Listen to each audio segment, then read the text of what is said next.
Hola, buenas tardes. Hola. Hola, ¿Qué tal? Buenas tardes. Hola. Hola Maricel, hola Gisela. hola, buenas tardes. Sí. Hola.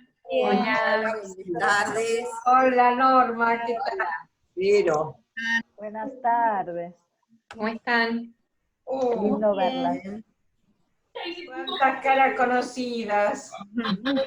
Buenas tardes. Buenas tardes. No. Gracias por este espacio. Hola, buenas tardes. ¿Ya empezó? No, Todavía no. Empezamos en unos minutitos. Ah, gracias. Ya terminó.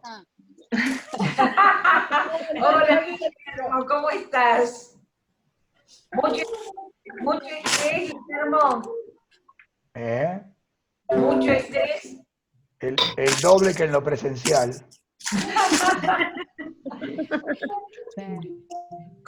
Coincidimos, ¿no, chicas, chicos? Sí, sí, totalmente.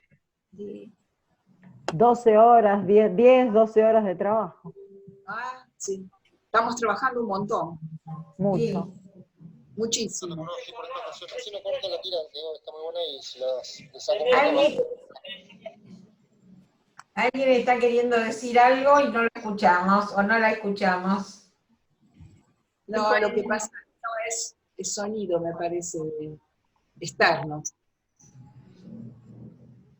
Flor, qué lindo quedó el cartel, el fondo. ¿Te gusta? Sí, me encanta. Yo soy la de esos detalles que siempre queremos que todo quede, ¿se acuerdan de nuestros encuentros presenciales, no?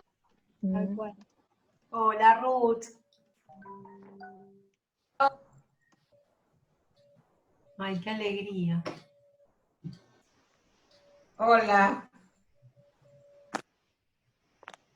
Bueno, pero es una forma de vernos, de encontrarnos, de seguir acompañándonos, así que veamos la parte positiva. Si hubieran tenido que venir hasta el instituto ahora, a las 9, hubieran tenido una cantidad de inconvenientes para viajar, el tránsito, esto, lo otro. Ahora estamos cada uno acomodados en nuestras casas y bueno, también tiene aspectos positivos y rescatemos esos en medio de una situación y compleja. Y nos estamos viendo, que eso es importante, ¿no es cierto? Liliana me hace todo el gesto como para que yo sienta que está de acuerdo, ¿no? Obviamente, y sí. Gracias a esto nos podemos ver. Y esto en la Claro. escuela pesa muy en positivo. Sí, exactamente. Creo que la tecnología es nuestra compañera en este momento y entonces igual tenemos que abrazarnos a ella y quererla, porque cuando no funciona la conectividad o tenemos algún inconveniente, realmente sí que nos sentimos ahora muy aislados. Así que, ¿cierto, Gisela? Sí, la tecnología nos acerca. En estos Exacto. momentos de distanciamiento nos acerca un montón. Y el poder escucharnos, vernos, es lo principal. Sí, exactamente. No reemplaza, pero cumple una función importante. Entonces, bueno. Acompaña. Uno necesita de la compañía del otro. Claro, exactamente. Ya vernos y poder dialogar es un paso importante en un momento difícil. Así que disfrutemos esto y la verdad que alguien dice la voz acompaña, es un contacto más humano. Sí, tal cual, es así. Así que, y aparte, estábamos esperando este momento, nos preparamos para este momento, Maricel se preparó, Guillermo también, bueno, Florencia estuvo todo el día al pie del cañón, tenemos detrás de la cámara, porque también tenemos un equipo detrás de la cámara, nosotros estamos en actores, entonces necesitamos un equipo de apoyo que felizmente lo tenemos, así que bueno, vamos recuperando por lo menos parte de esa, de la falta de vernos en vivo y en directo. Pero bueno, acá alguien nos dice, Zárate, qué suerte, gracias. Bueno, la gente del interior, en el encuentro tuvimos, ¿cuántas personas? ¿Cómo? Perdón, se entrecortó Ruth. En el primer encuentro. Y en el primer encuentro tuvimos casi 100 personas por Zoom, otras 30 y pico viéndonos en vivo por Facebook, y también hubo muchas reproducciones después de ese encuentro. Incluso está también en YouTube, si lo quieren volver a ver. Este encuentro también se está reproduciendo por Facebook y va a estar en YouTube en breve. Sí, mañana probablemente ya esté. Y sí, así como dicen en el chat, había mucha gente inscripta del interior, de Entre Ríos, Córdoba, de Neuquén principalmente también. Ahí vemos a alguien de Urdinarrain, de la provincia de donde es Micaela, ¿no? Sí, sí, sí, sí. Dios. Sí, de Entre Ríos. Sandra. Bueno, yo creo que esperamos 2 minutos más, ¿te parece? Perfecto. Dale, y en dos minutitos arrancamos.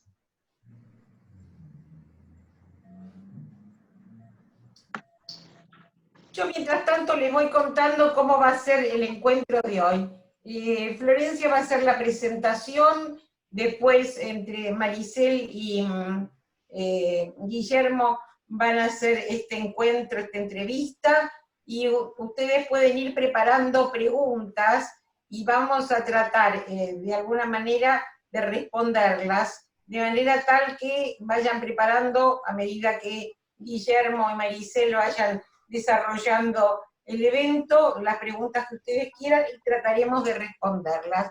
Y yo sobre el final les voy a contar algunas de nuestras actividades, así que bueno, creo que falta el cafecito, llevemos el cafecito y algo rico, bien envuelto, todos esos pequeños detalles de nuestros sábados, pero bueno, hagan de cuenta que se los mandamos virtual.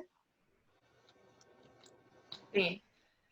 Bueno, voy a pasar a silenciar a todos y a todas, ¿sí? Así se puede escuchar mejor, y arrancamos.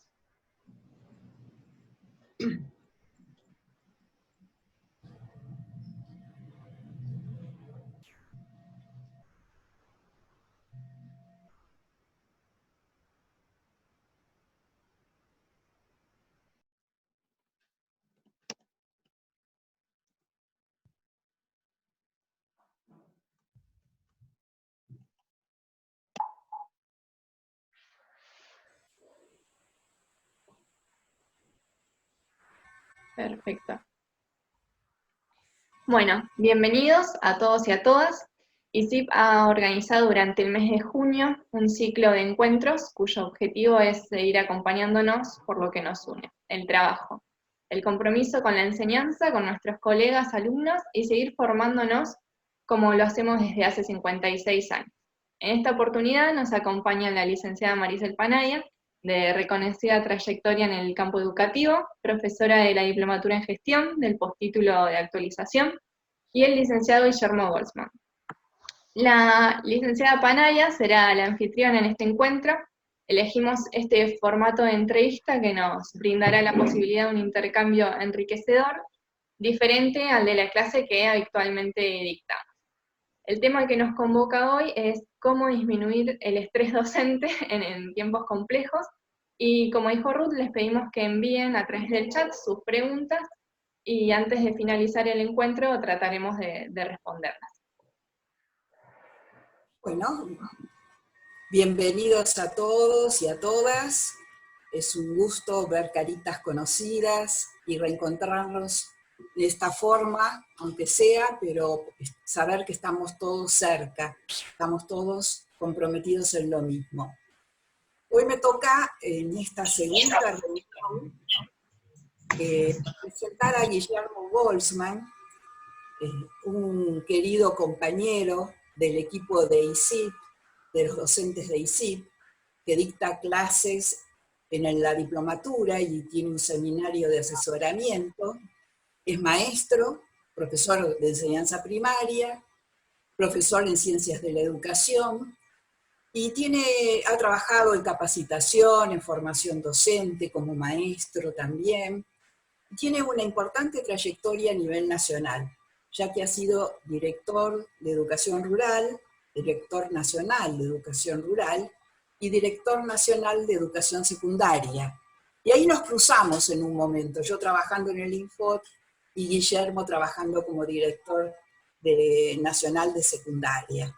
Y tenemos muy buenos recuerdos de aquella época.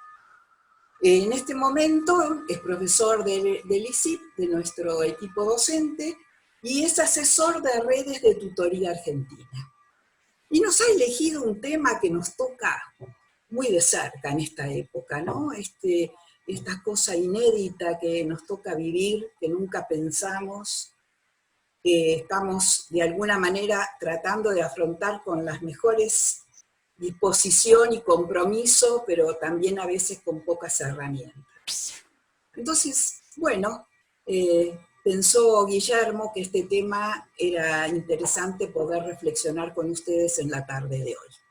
Así que, Guillermo, ¿por qué elegiste este tema en esta circunstancia, con estos problemas que estamos afrontando?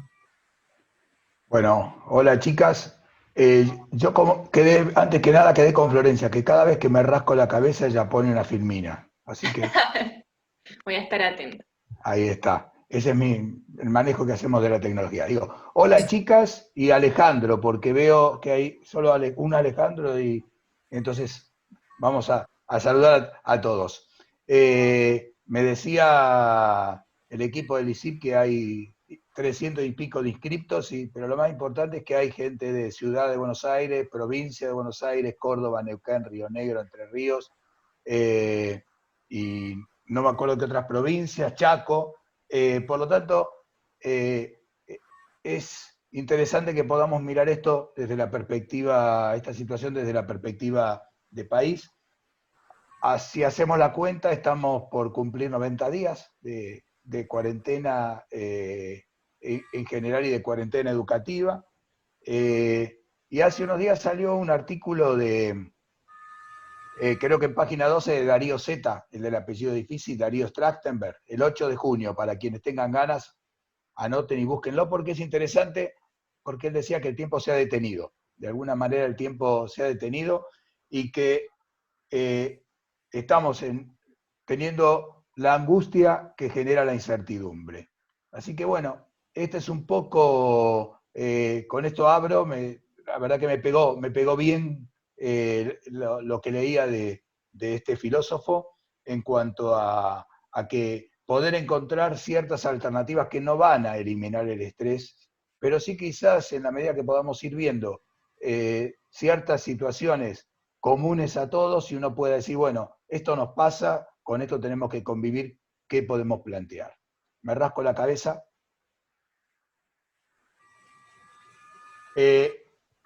Cuando empecé a ver qué situaciones comunes teníamos, armé un decálogo.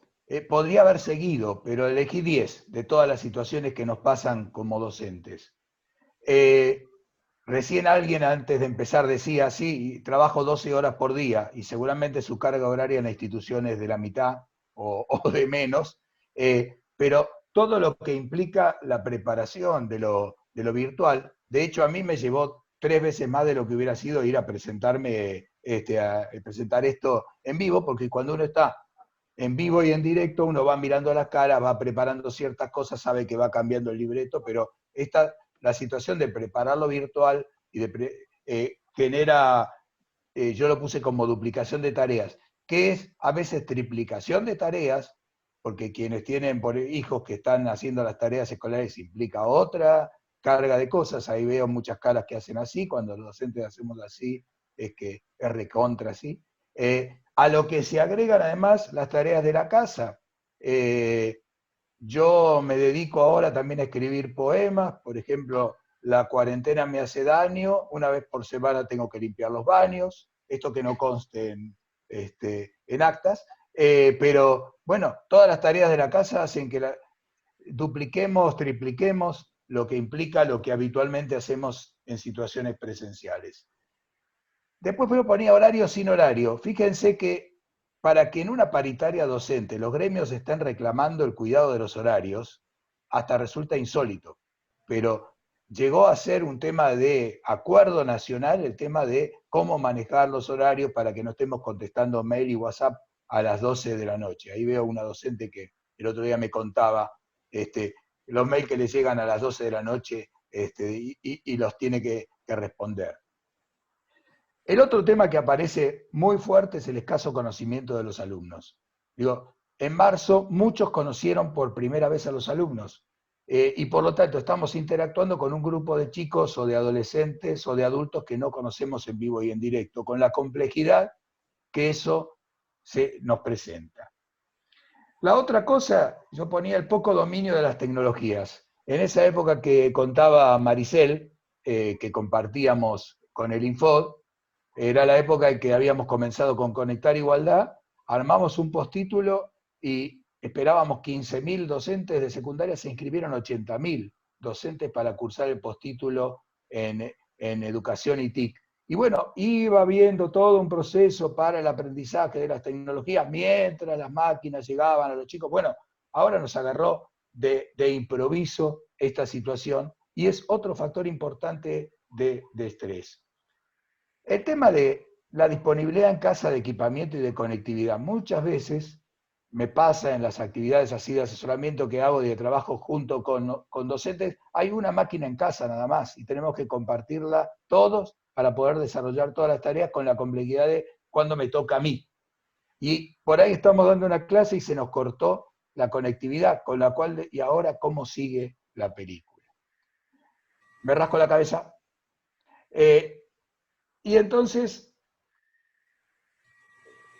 también están las grandes diferencias entre las familias. Por un lado, las grandes desigualdades sociales que se dan, por un lado en ciertas zonas, pero también al interior de cada grupo clase. Y junto con eso, las distintas posibilidades de apoyo a los chicos en las tareas que uno plantea en familias que muchas veces desconocemos, por lo que decíamos antes de que casi no conocíamos a los alumnos. A la vez, se nos plantea la complejidad de conectividad de los alumnos. ¿Por qué? Donde hay situaciones donde solo algunos tienen internet, donde solo algunos reciben los cuadernillos, donde solo algunos nos mandan las respuestas a los trabajos que damos. Con lo cual también esto genera otra situación de alto nivel de complejidad para poder movernos. El otro punto que puse de alta exposición de los docentes. Vieron que nosotros decimos cada maestro con su librito y a veces cerramos la puerta del aula, hacemos lo que tenemos que hacer y ahora estamos expuestos ante el mundo. Estamos expuestos a que a alguien no le gustó lo que le mandamos en la familia, a que no mandamos un video de la duración que estipulaba la reglamentación de no sé qué, pero todo lo que estamos haciendo genera un alto nivel de exposición ante el mundo de lo que hacemos. Y aparecen requerimientos variados, que no son solo de la institución, sino que son de los ministerios, de los equipos de supervisión, de todos los diferentes estamentos educativos para los que toda esta situación es nueva. Y por lo tanto, aparecen ciertas cosas en las que podemos responder, ciertas otras cosas en que me dice, ¿y esto qué me mandan esto? Entonces, es entre lo que me piden, entre lo que yo necesito hacer y entre lo que yo puedo hacer. Y cuando hablo de esto digo, mirado desde el lugar de quien está a cargo de un grado, de un profesor de secundaria, de un equipo directivo, de un equipo de supervisión. Y el otro punto con el que cierro el catálogo es la incertidumbre. La incertidumbre de esto que decíamos, la angustia que genera la incertidumbre de cómo sigue esta película. ¿Cuándo se acaba esta situación? ¿Cómo? Y bueno, esta situación de incertidumbre es altamente compleja. Por eso, me rasqué la cabeza, el título de verdad de este encuentro es el de la película de Almodóvar. ¿Qué he hecho yo para merecer esto? Claro, esta es la angustia que nos genera esta situación y la verdad que nos vino de improviso y mirado desde el lugar docente es por esto que tenemos de la autosobreexigencia es ¿cómo hago para no sentirme en falta? ¿Cómo hago para no sentirme en falta? Mirado desde cada uno de los niveles educativos, y ahí yo le puse el mínimo común múltiplo. Tenemos, levante la mano quien puede definir, si tiene definido para adentro, a ver, el mínimo común múltiplo. Levante la mano el que lo tiene definido. 1, 2, 3, 4. Bien. Son factores comunes y no comunes con su mayor exponente. Es decir, que todas estas cosas son comunes y no comunes a los distintos niveles educativos, pero en todos los casos con su mayor exponente. A lo que sumamos las complejidades institucionales y de la comunidad en cada lugar, y a la vez sumamos las complejidades de la vida de cada uno de nosotros y de nuestras familias. ¿Cómo no vamos a estar en una situación de estrés? Así que bueno, Maricel, ese era un poco una de las partes del título. Pensaba, Guillermo, que escuchándote contarnos todo lo que nos está pasando, que también yo agregaría que hay una revalorización del trabajo docente y de la escuela.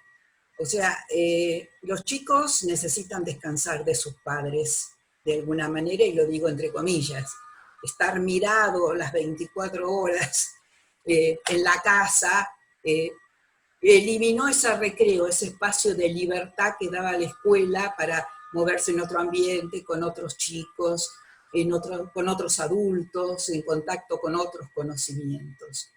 Y los padres puestos a enseñar se han dado cuenta que no enseña cualquiera, que es una tarea especializada enseñar. Y esta exposición tiene las dificultades que vos señalabas, pero también tiene el gran beneficio de revalorizar la tarea del docente y de la escuela. Así que los chicos, las familias y los docentes están esperando volver a ese ámbito de otra manera, porque no vamos a ser los mismos después de esto, pero vamos a contar con una revalorización, creo, que no teníamos. Inclusive he visto encuestas e investigaciones de estas grupos institucionales que se dedican a analizar las opiniones públicas, hay una gran admiración por lo que estamos haciendo. Entonces, bueno, yo me adelanto un poquitito a estos factores de estrés. También hay formas de reconocer, de mitigar todo esto que es tan cierto que estuviste señalando. Y yo te preguntaría ahora, junto con esto de pensar en lo positivo que yo estoy señalando, ¿qué otras cosas pueden hacer que disminuyamos ese estrés que sentimos todos los días? A ver, primero sintamos esto que dice Maricel, de que realmente hay una revalorización del lugar de la escuela. En algunos casos, porque en muchos lados se sufre en carne propia lo que implica enseñar y lo que implica generar situaciones de aprendizaje, y en otros casos porque se ve la cantidad de actividades que son las que despliega el docente, que es mucho más que dar una clase de. Entonces, yo ahora quiero retomar voy a retomar lo que vos planteás. Yo tenía armado esto como para ir viendo, a partir de ir viendo responsabilidades y posibilidades, ir llegando hacia el final del encuentro, para que nadie se vaya antes, de decir, bueno, qué cosas son las que podemos ir tomando a la vez para capitalizar esta situación de revalorizar el lugar del docente. Así que me rasco de vuelta la cabeza. Y es en esto, de tomar ese lugar que se nos va dando de valorización y cómo ser propositivos sin autoengañarnos, ¿no? Y yo ahí miraba 3 etapas, ¿no? En el ahora, en el día después y en el día después del día después.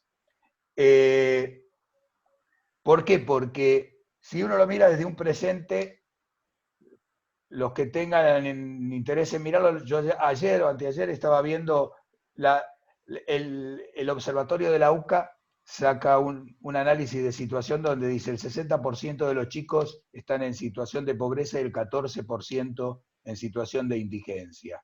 Esta situación, que además se va agudizando, genera que estas grandes desigualdades queden al desnudo, con esto que vos planteabas de la revalorización del rol del docente y de la escuela, y a la vez con ciertos mitos que se desarman, de que todo puede ser a través de lo virtual. Y por ahí esto sí nos sirve para ir encontrando el lugar de la virtual.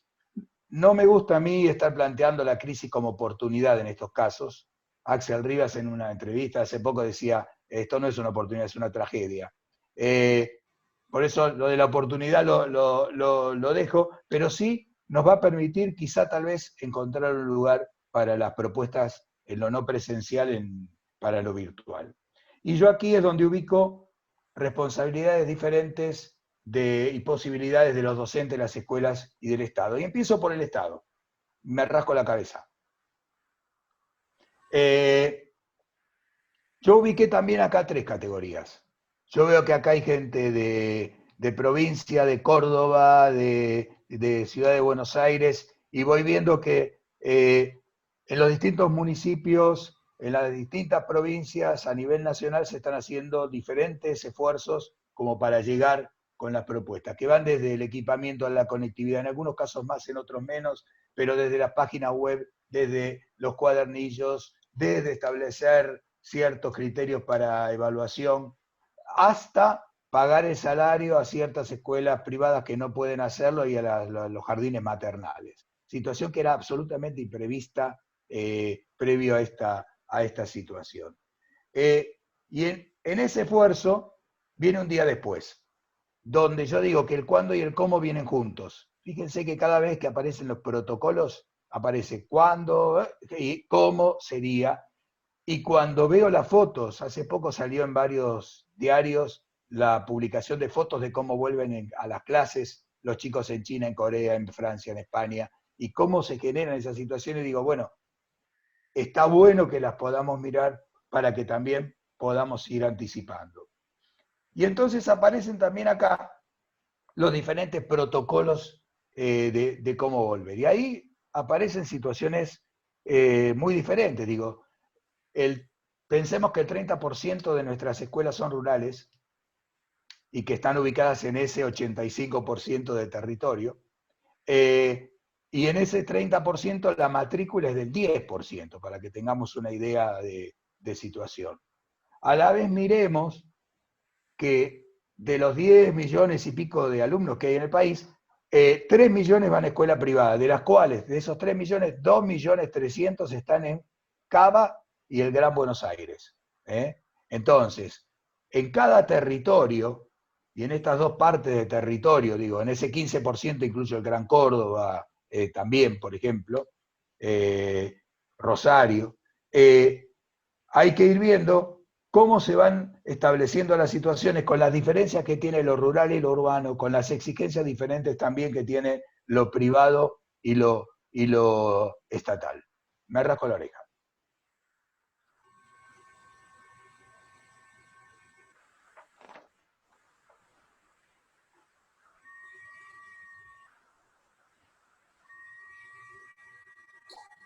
Y entonces pasamos a lo que preguntaba Maricela hace un ratito, ¿no?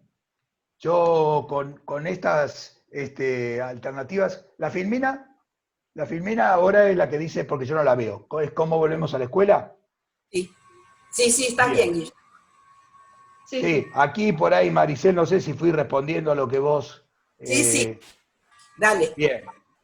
Bien. Bueno, yo aquí marco la diferencia entre posibilidades y responsabilidades, porque así como en los estados nacionales y provinciales y municipales enfatizamos las responsabilidades, docentes, directivos, equipos de supervisión, equipo de apoyo, es qué posibilidades tenemos para volver a la escuela.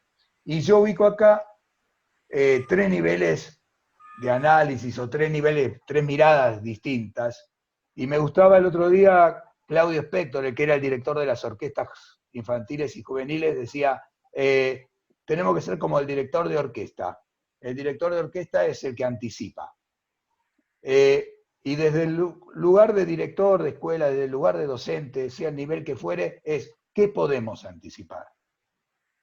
Quienes no lo hayan visto, pueden mirar el protocolo que salió, creo que salió en Clarín y en Infobae, el protocolo de regreso a las escuelas la semana pasada.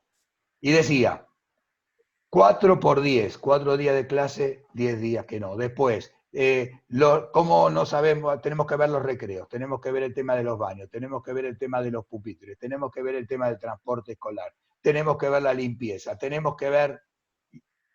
Y aparece todo un conjunto de situaciones que si no lo podemos anticipar y no lo podemos tener en cuenta, es complejo. Hasta cada uno de los docentes, yo veo que acá hay gente de Almirante Brown, Hurlingham, La Plata, ¿cómo me desplazo para ir a la escuela? Todas estas situaciones que están en esos protocolos, si no los podemos anticipar, vamos a seguir agregando situaciones no solo de estrés, sino de un nivel de complejidad imposible de ser resuelto. Y es también, si lo miramos desde cómo se van planteando las cosas, ayer creo que era el ministro de Salud de la provincia que decía, si la cuarentena se extendiera hasta el 15 de septiembre, yo compro. Bueno, ya hoy varias provincias, 5 provincias, decidieron, a mí no me gusta hablar del interior, sino que son las diferentes provincias, decidieron volver a retroceder en la fase de cuarentena. No sabemos si va a ser el 15 de agosto, el 15 de septiembre, pero en algún momento va a ser, y vamos aprendiendo de lo que va sucediendo en algunos países, pero se dice, este es el protocolo israelí. Sí, pero en Israel con 300 infectados tuvieron que volver para atrás. En Finlandia hubo complicaciones, digamos, va a haber, las autoridades educativas van mirando en cada uno de los lugares para que el volver pueda ser un volver. Como decía Maricel, ese volver no tiene que ser con la frente marchita, tiene que ser volver previendo todas estas alternativas de que hasta nos cambian las rutinas, porque ¿cómo es el recreo? ¿Cómo es el encuentro antes de entrar? Porque además los chicos dicen no van a entrar todos juntos a clase. Sería fundamental que todos y cada uno de nosotros pueda ir viendo cómo se ubica en ese volver. Y ahí aparece lo particular de cada uno de los niveles educativos. No es lo mismo lo que haya que hacer en ese volver y en ese encuentro, si somos del nivel inicial o si somos del nivel superior. Ahora voy a plantear algunas cosas vinculadas con los diferentes niveles. Y no es lo mismo la mirada que podemos tener como directivos que la mirada que podemos tener como docentes. Porque en la mirada del directivo también es cómo podemos ir a dar coherencia entre todas las cosas que se vayan decidiendo para cada uno de los años de la escolaridad. Y no es lo mismo si soy docente de una escuela rural multigrado o directivo de una escuela que a veces es el mismo, el docente y el director, que si tengo turno mañana, turno tarde y turno noche. Entonces, las situaciones son absolutamente diferentes y por eso abro a la última filmina, me rasco la oreja, que es la del sentido. Yo decía hace un ratito, citaba a Axel Rivas, es interesante de todos los materiales que yo voy viendo, él tiene un artículo que se llama Pedagogía de la Excepción, está publicado por UDESA, y a mí me gusta ese artículo porque es propositivo. Yo decía que lo importante ahora es ver en qué podemos ser propositivos desde las fortalezas que tenemos, reconociendo las debilidades que tenemos y viendo qué posibilidades hay para ser propositivos. Entonces yo ubicaba acá 4 o 5 puntos, que es lo de preservar lo vincular. Con cada docente o directivo que yo hablo, el solo hecho de preguntarle al chico, al adolescente o al adulto cómo está, ya esto genera te tengo en cuenta. Mientras que esa posibilidad exista, digo, ese mismo que le hacemos como docentes de estamos y estás, es fundamental. Bueno, cada uno de nosotros tendrá que ir pensando cómo se juega lo vincular, cómo se juega lo emocional en ese momento, en ese protocolo que se va a instalar en algún momento para ese volver que Maricel decía, no va a ser igual, pero va a ser un volver a volver a la escuela. Y acá me voy a detener en este punto, en el que sigue, que es el que para mí es un tema, es uno de los temas nodales. ¿Qué priorizamos? Vieron que todos los comentarios, todos los artículos que salen en los diarios hablan de priorizar. ¿Y qué priorizamos para no sentirnos en falta? ¿Y qué priorizo en función de lo que me piden? ¿Y qué priorizo en función, por ejemplo, Ciudad de Buenos Aires sacó todo un esquema de priorizaciones? Lo que yo planteo es priorizar en la priorización. Y si soy maestro de primaria, tengo que pensar cuáles son las 3 cosas que no pueden dejar de saber los chicos cuando llegue a terminar el ciclo lectivo que no sabemos cuándo va a terminar. O las 10 cosas. Y si soy profesor de química de 4º año de secundaria de la orientación en, no sé, en algo, tengo que pensar 3 cosas a las que tengo que llegar. No 10, no 20. Yo tengo muchos años de trabajo en cuando se armaron los CBC, en cuando se armaron los NAP, en cuando se armaron los diseños curriculares de formación docente, y siempre la discusión es cómo priorizamos. Bueno, estamos en una etapa, y va a ser la única vez que voy a decir oportunidad, en la que tenemos la oportunidad de priorizar lo fundamental. ¿En qué me apoyo? Muchos años, decía Maricel, yo trabajé en educación rural. Me tocó la etapa de cuando se extendió el 3er ciclo hasta el 8º, el 9º año, por lo cual hicimos un recorte de contenidos importante. Y a partir de ahí se hicieron los programas de Canal Encuentro, de la serie Horizontes. Haber priorizado ayudó a que ciertas cosas que son nodales estén y puedan ser construidas. Y cuando hablamos de priorizar estamos hablando de contenidos y de competencias. Que no le guste hablar de competencias, hablemos de capacidades, habilidades, destrezas, llamémoslo como lo llamemos, pero sí el tema de trabajamos ciertos contenidos para construir determinadas competencias. Prioricemos, colegas. Este es un tema. Ahora, ¿por dónde priorizo? Todos habrán visto que van a salir ciertos módulos para finalización, por ejemplo, de secundario. En algunas provincias yo veía en Córdoba, por ejemplo, también para la finalización del último año de primaria. Hagamos la agenda retrospectiva. Y si yo soy docente de 5º grado, tengo que ir mirando a qué tengo que llegar en 7º de esa priorización para que esto de que tenga sentido lo que voy a trabajar pueda servir para avanzar después. Y si soy docente de secundaria, además de esas propuestas que van a aparecer, va a aparecer un módulo de recuperación que se va a hacer entre febrero y abril. Vieron que ya va apareciendo de las decisiones estructurales del Ministerio de Educación. Miremos esa priorización para ir para atrás en cada una de las asignaturas.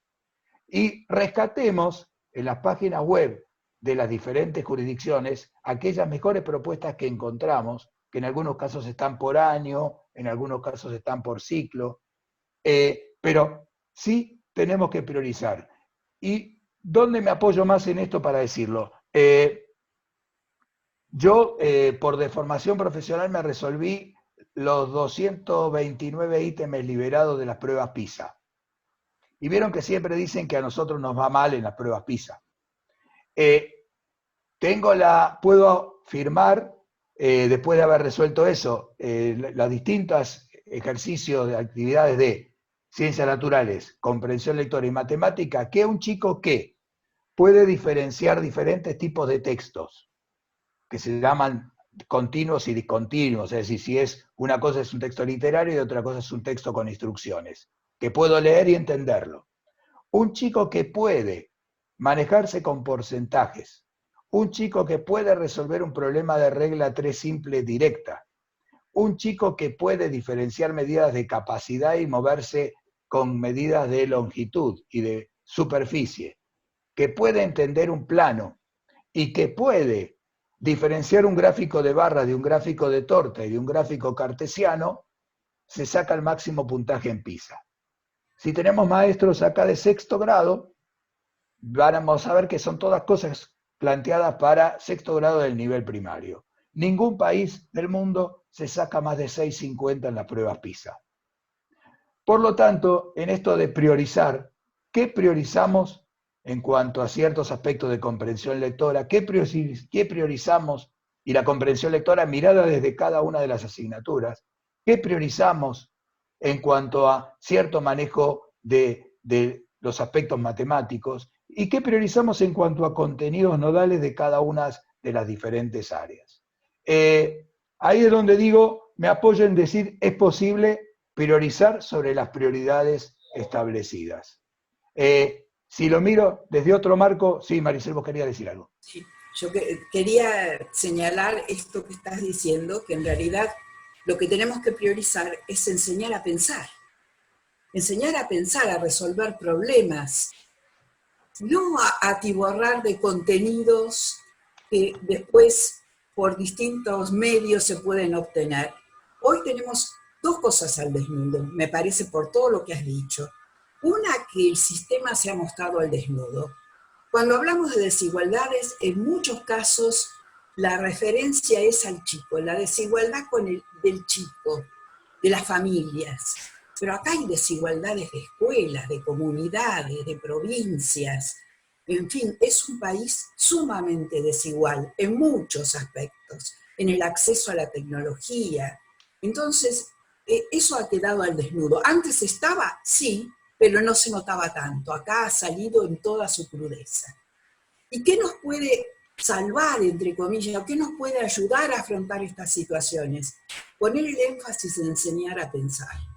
Enseñar a discriminar, a priorizar, a ver soluciones, a procesos de pensamiento, más allá de, por supuesto, encarnados en contenidos, pero sin descuidar que el contenido no es lo esencial, el contenido conceptual, sino lo esencial es qué hacemos con ese contenido.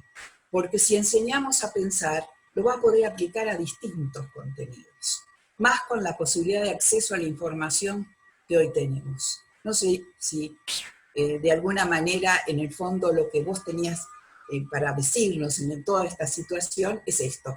En realidad, pongan el acento en enseñar a pensar. Sí, pero no, porque va a venir alguien después que va a decir, pero ¿qué contenidos se han trabajado para poder avanzar en esto? Porque tenemos que tener cumplido el currículum que no lo tenemos cumplido. Y va a haber que ser muy tolerante porque evidentemente estamos en una situación muy especial. Pero no digo no enseñar los contenidos mínimos, sobre todo en materias en que requieren conocimientos previos que tenemos, como lo que vos pusiste, el ejemplo del factor común. Pero de todas maneras, esos contenidos tendríamos que ver, como yo le decía a mis alumnas del profesorado, ¿dónde se cayó el punto? Donde se cayó el punto en el tejido lo tenemos que ir a buscar. Y el conocimiento que no tienen lo tenemos que de alguna manera rescatar y dar. Pero de esas habilidades de pensamiento que tenemos que subrayar, eso es lo que tenemos que priorizar según lo que yo creo, ¿no? Encarnados en los contenidos esenciales, por supuesto, pero con esta vuelta de tuerca ya no hay tiempo para enseñar datos. Tenemos que enseñar el dato y enseñar además las habilidades que nos permiten manejar esos datos para dar respuesta a los problemas. Bien, y yo sumo entonces a lo de Maricel, no tengamos miedo en priorizar sobre lo que nos plantean que hay que trabajar, donde veamos que tiene sentido, y vuelvo al tema del sentido. No tengamos, en ese no tener miedo de seleccionar, veamos de lo que estamos haciendo ahora, qué tiene sentido que continúe. Digo, seguramente cada uno de ustedes mandó, no sé, supongamos que mandamos 50 actividades. Bueno, veamos de esas 50, ¿cuáles tiene sentido recuperar? Seguramente no las 50. ¿Cuáles queremos recuperar y por qué? Porque le van a servir a los chicos o a los adolescentes para tal cosa. Digamos, miremos sobre lo ya desarrollado como para ver qué podemos rescatar. Ahí veamos también, y aquí sí podemos rescatar algo de esta etapa, qué de lo que aparece en las diferentes páginas web que se están ofreciendo puede ser trabajado en los chicos cuando hagamos el 4×10.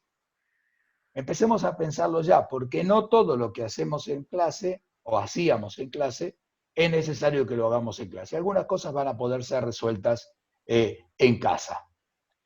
Y fundamentalmente, veamos de todo lo que venimos haciendo, ¿qué nos salió bien? Porque ya vimos todo lo que nos salió mal. Cuando nos encontremos en la primera reunión de personal, Maricela hoy hablaba de catarsis en la previa de situación. Nosotros siempre hacemos catarsis en las reuniones de personal. Pero además de uno contar todo lo que le va pasando, poder encontrar aquellas cosas que nos salieron bien y compartirlas, seguramente nos va a servir para poder construir a futuro. Y cuando yo hablaba de no autoengañarnos, me quedó muy grabado lo que, por ejemplo, está haciendo ahora la Facultad de Medicina de la UBA. Dicen, bueno, ahora estamos viendo todo lo teórico. Después, cuando recuperemos, vamos a trabajar toda la parte práctica. Damos por aprobado lo teórico y después vemos la parte práctica. Lo veo también en algunos institutos de formación docente. Vamos a ver toda la teoría, pero el taller 4, 5 y 6, que son los de práctica y residencia, no los podemos dar por aprobados por haber trabajado virtualmente. Bueno, pasarán a ejercicio vencido y veremos cómo se trabajan. Esto que es más sencillo, y ahí voy en decreciente, es más sencillo de resolver en la educación superior, tenemos que ir viendo qué cosas son las que sí o sí en el nivel secundario. Y no es lo mismo el ciclo básico que la terminación. Yo veía, por ejemplo, el protocolo de, no me acuerdo si era Catamarca o Jujuy, que hablaba de cómo hacemos con las diferentes orientaciones. Yo no le puedo dar a una escuela técnica aprobación del taller si el taller no estuvo. Tendremos que encontrar alternativas para eso. Es decir, a partir de lo construido, cómo no autoengañarnos y poder trabajar lo nodal de lo nodal. Y si voy a primaria, ¿qué esperamos que este chico resuelva hacia séptimo grado? ¿Por qué? Porque, como decís, Maricel, van quedando al desnudo ciertas desigualdades y ciertas responsabilidades del Estado Nacional y los provinciales de ir resolviendo las desigualdades. Alguno por ahí leyó la semana pasada de Educar 2050 que decía el 68% de los adolescentes no resuelve, no comprende los textos, y de los sectores socioeconómicos bajos, y el 70% de los adolescentes de los sectores del sector socioeconómico bajo no resuelve ejercicios matemáticos. Estemos seguros también que en la medida que como Estado argentino, como país, intentemos resolver esas desigualdades socioeconómicas, los resultados de las evaluaciones a aprender van a ser diferentes. Porque van quedando al desnudo también que ciertas situaciones de la vida cotidiana, en tanto no se resuelven, no generan la posibilidad de que los chicos estén en condiciones de que la escuela sea lo prioritario. Y yo ponía ahí en alguna de las filminas el tema de la deserción. Si tengo que ubicar una dificultad en el nivel medio, específicamente en secundaria, es el tema de, ojo, la cantidad de chicos que van, dicho futbolísticamente, colgando los botines. Este es un tema al que va a haber que, miro a los directores, aunque no sé quiénes son directores de los que están aquí, miro a los supervisores, miro a las autoridades educativas, pero este es un tema nodal que va a ir apareciendo, especialmente en el nivel secundario. Así que, queridos colegas, yo lo que digo es, quizás entender un poco más lo que nos agobia, ¿no? Si pudimos ver en qué pudimos construir, si podemos anticipar por dónde caminar, retomando lo que decía María Elena Walsh, podremos estar cantando al sol como la cigarra, y diría Fito que ¿quién dijo que todo está perdido? Yo vengo a ofrecer mi corazón. Gracias y quedo a disposición de ustedes para las preguntas que quieran hacer. Bueno, yo quiero agradecer. A ver. ¿Vos querés decir algo, Maricela, antes que yo agradezca? Bueno, sí. Quería agradecerle a Guillermo todas las ideas que nos ha expuesto y abrir las preguntas, ¿no? Habíamos dicho que en el chat iban a aparecer preguntas y ahora las íbamos a ofrecer, Ruth. ¿Te parece bien? Entonces, Mientras, sí, me parece bien, pero mientras ustedes, vos y Flor, reciben las preguntas, yo quiero también agradecerles a ustedes, a Guillermo y a Maricel, por este espacio tan enriquecedor, por ayudarnos a reconocer qué nos provoca este estrés y darnos pistas para disminuirlo. Creo que ha sido realmente muy enriquecedor y les agradezco a ambos, mis colegas y que forman parte del staff del instituto, así que eso por un lado. También quiero agradecerle a nuestro equipo de marketing y a Radio Talk, especialmente a Aldana y a John, que nos permiten, corregime Flor, que nos permiten transmitir este evento por Facebook. ¿Es así? Exactamente. Sí, ellos Bueno, son quienes nos están... Perfecto. Gracias, Flor, gracias, Ani. Ellos nos introducen en estas novedades permanentemente, buscando, como decía ella al principio, que estemos cada vez más acompañados. Y ahora también quiero invitarlos, mientras recibimos las preguntas, quiero invitarlos a primero al próximo encuentro, que va a estar a cargo del licenciado Jorge Fase, y cuya temática es la evaluación. Es evaluar en tiempos de pandemia, sigue siendo el tercer encuentro de este ciclo y las preguntas son: inoportuno, oportunismo, oportunidad. Bueno, creo que es otro de los temas, como siguiendo con este ciclo de encuentros, que va a ser sumamente interesante. Y también queremos invitarlos, tenemos próximamente el ciclo de seminarios en el mes que comienzan en agosto, pero que ya tenemos abierta la inscripción.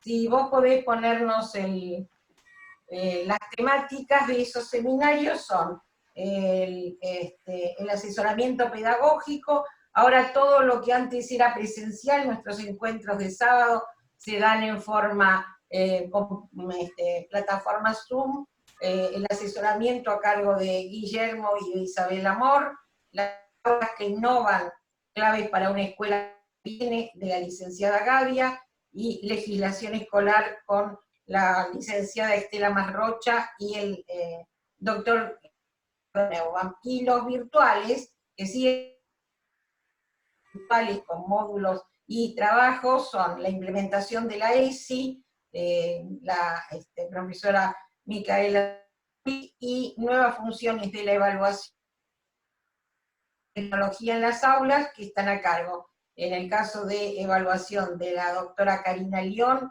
y del licenciado Jorge Fase, y tecnología en las aulas a cargo de Karina León. Tenemos una promoción para todos los asistentes a estos encuentros, que después les va a llegar, creo que estoy bien, ¿no? Les va a llegar una información vía mail a todos los participantes de este encuentro. Así que bueno, damos lugar a las preguntas. ¿Tenemos preguntas? Flor, a ver. A ver, ya estoy.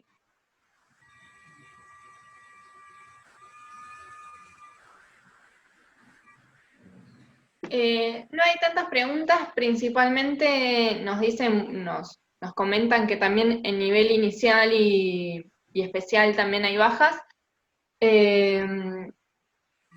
Después Rita Ibáñez nos comparte que en donde trabajo, dice, educación secundaria, se hace muy difícil que los estudiantes, sobre todo de sexto año, realicen las actividades. Más allá de las distintas propuestas que se les acerquen, creo que ya está apareciendo una deserción en esta pandemia.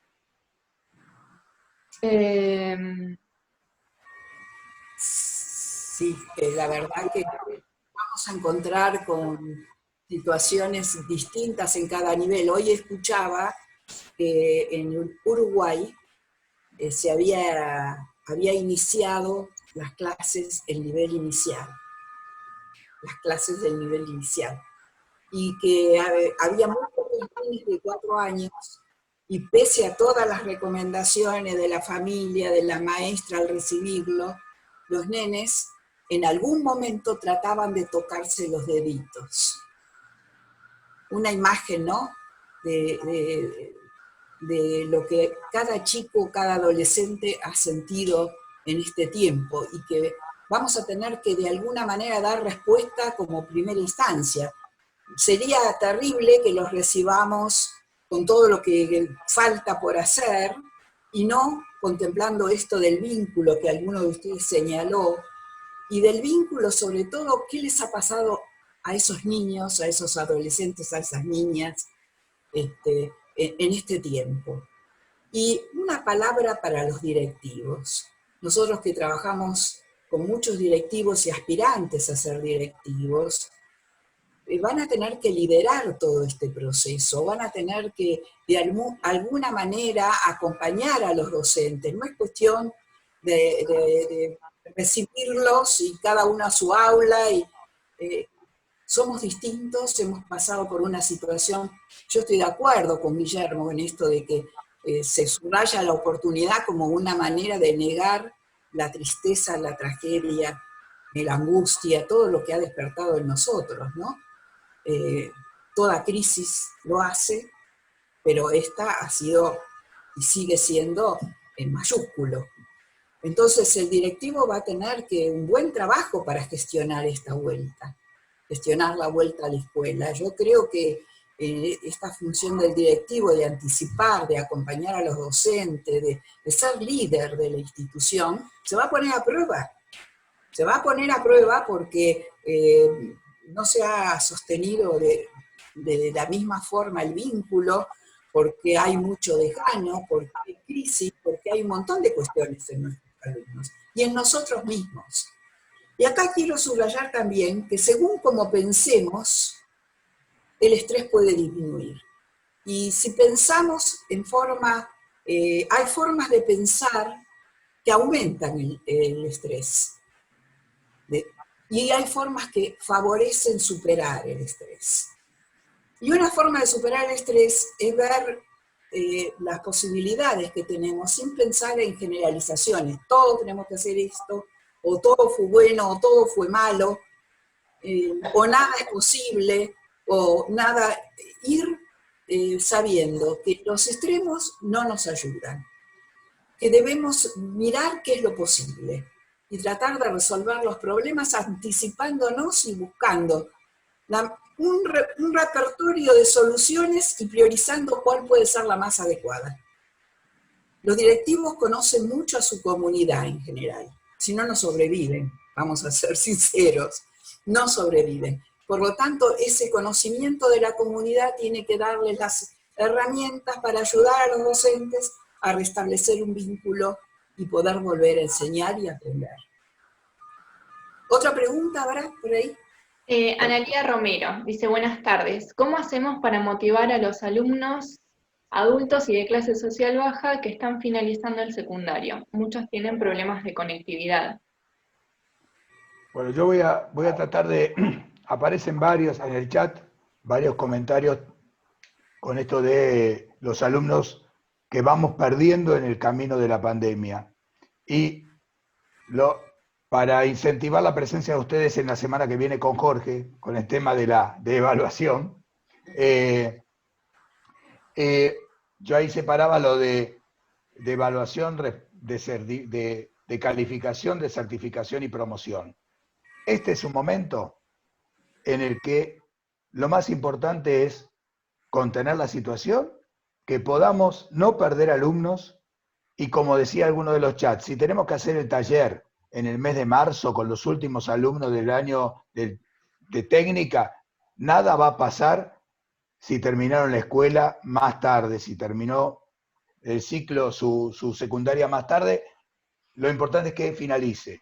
Pensemos cuántos alumnos fueron los que tuvieron que entrar al plan, creo que era, ¿cómo se llamaba? El plan destinado a los que le faltaba cuarto, quinto año, que no era fines, era otra propuesta que se había hecho, que eran chicos que dejaban la escuela en los últimos años de la secundaria. Esta situación... No, era otro, no era progresar, era uno, tenía otro nombre. Fines era para los que ya habían dejado y volvían a estar... Pero bueno, no importa. El tema es, esta es una problemática que veníamos teniendo históricamente. Ahora es probable que esto se agrave. Por lo tanto, poder ir mirando alternativas en las cuales ahora lo que calificamos, porque alguno de los chats decía, bueno, pero si no calificamos los alumnos entonces no hacen las tareas. Calificamos el que se haya hecho. Por lo tanto, intentemos que se haga. Después veremos, no tiene sentido ahora la nota. Sobre todo cuando otro decía en el chat, solo algunos pueden. Bueno, todo esto va a haber que recogerlo cuando volvamos a tenerlo. Pero nada va a pasar si así como se alarga el ciclo lectivo de los alumnos del último año de secundaria para que accedan a la universidad, se alarga para que otros terminen el ciclo que no pudieron terminar y porque haya ciertas cosas de las prioridades establecidas que hagan que el ciclo lectivo 2020 se alargue un poco más. Digo, esto es para discutir con autoridades, pero miremoslo como que lo nodal ahora es intentar no perder alumnos a causa de la pandemia, porque si aquellos que están en la situación más compleja, la lógica es que vayamos a la escuela a buscar el bolsón de comida y que el tema de si mandamos o no el cuadernillo porque no teníamos conectividad pase a ser un tema absolutamente secundario. Entonces, vayamos pudiendo mirar esta situación. Yo creo que es un tema que también está en la preocupación de las autoridades. Yo lo veo en todas las declaraciones que se van haciendo a nivel nacional, de cómo vamos resolviendo estas situaciones, junto con resolver lo más concreto de una institución. Ayer el ministro de Educación decía, y no vamos a habilitar ninguna escuela que no tenga agua. Entonces, no perder alumnos, ver que la evaluación de este proceso sea de una manera y calificaremos después, sin decir que ahora estamos poniéndole a todos 10, y sin decir y sin plantearnos que vamos a hacer promoción automática. Digo, para tampoco autoengañarnos con la realidad, pero es poder focalizar en cada momento en lo nodal a resolver en cada situación. Stop. Bueno, si hay preguntas, nos reencontramos el próximo. Perdóname, Ruth, hay algo más que quería contestar preguntas, y es esto que alguien dice, bueno, el Zoom, se conectan de 30 a 8. ¿Perdón? En Zoom, por la conectividad, se conectan de 30 chicos 8. Bueno, yo creo que hay que ampliar la mirada, ¿no? La educación a distancia es muy rica y presenta distintas alternativas, no solamente la tecnológica. En este momento estamos también, de alguna manera, saliendo por la radio. La radio es un medio valiosísimo, que llega a todas partes. Cuando con el profesor Fase hacíamos un proyecto en Catamarca, en un departamento de Santa María, en plena montaña, ¿y cuál era la manera de conectarse? Por la radio, uno de los medios. Entonces tal vez también tenemos que abrir la mirada y pensar no solamente en el Zoom, sino en lo impreso, en la radio, en otras formas de llegar. Porque evidentemente la conectividad reduce la posibilidad de muchos de nuestros alumnos. Entonces, bueno, pensemos otras formas. Eso, Ruth, no quería dejar pasar, abrir. No, buenas noches nuevamente, gracias, y nos reencontramos a las 6 de la tarde, el próximo miércoles volvemos a encontrarnos. Gracias, voy leyendo lo del chat y realmente nos sentimos sumamente halagados. Sí, les quería decir algo. Sí, bueno, muchas gracias a todos y a todas por participar. Quienes ya hayan enviado su formulario, ¿sí? Para que les llegue el link de Zoom, no lo tienen que volver a enviar para el próximo encuentro. Automáticamente el miércoles les va a llegar un nuevo link, ¿sí? Bueno, y va a estar en 1 o 2 días ya esta charla subida a YouTube. También encuentran la de ESI por si la quieren volver a ver, y ya va a estar en Facebook también, ¿sí? Muchas gracias a todos. Un saludo. Bueno, buenas noches. Chao, gracias. Chao, gracias. Mi profe. Gracias. Gracias, profes. Un placer. Gracias. Gracias a ustedes. Gracias nuevamente, Maricel, Guillermo, gracias. Maricel, te tuve de profe. Sí, me acuerdo de tu carita. Ay, Varias caritas han sido mis alumnas y alumnos. sí. Egresada del 2013 de ISIP, de la diplomatura. Brillante. Bueno, me alegro de poder compartir. Gracias, Florencia. Bueno, Gracias a ustedes. Chau, chau. Gracias. chao, chao. Chao.